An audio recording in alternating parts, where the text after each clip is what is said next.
ভিডিওটি শেষ পর্যন্ত দেখবেন। ভালো লাগলে লাইক শেয়ার করে দিবেন এবং কি চ্যানেলটি সাবস্ক্রাইব করবেন। ভিক্ষুক রাস্তা দিয়া যায় আর জমিদারের পুত্রবধূও যায়। একজন সামনের থেকে আসতেছে, একজন সামনের দিকে যাইতেছে। দুইজনের ক্রসিং এর সময় ভিক্ষুকের গায়ের কাদা জমিদারের পুত্রবধূর গায়ে লেগে গেছে। সে দুনিয়া আন্ধার করে ফেলছে, স্বামীকে ডাইকা নিয়ে আসছে, বলছে ভিক্ষুক আমার কাপড় নষ্ট করে দিছে। সে শুধু ভিক্ষুক ছিল না, বৃদ্ধ ছিল। বৃদ্ধ ছিল না শুধু, জীর্ণ ছিল, শীর্ণ ছিল। শরীরে কাপড় ছিল না, ফাটা চিরা কাপড় ছিল। পায়ে জুতা ছিল না, পেটে ভাত ছিল না।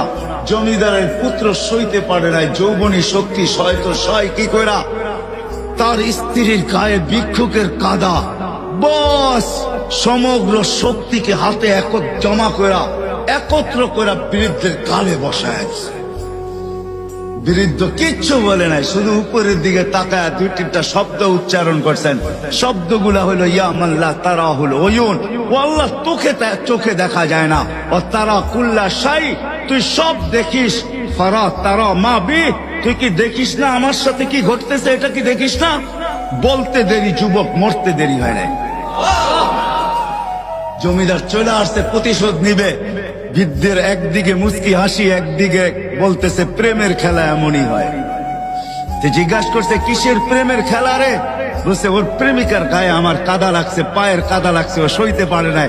যৌবনী শক্তি দিয়ে আমার বৃদ্ধ গালে বসায় দিছে। আমাকেও একজন ভালোবাসে, সেও সইতে পারে না। সেও সইতে পারে না। ও তো থাপ্পড় দিয়া খেলতো, সে জান নিয়ে নিছে, জান।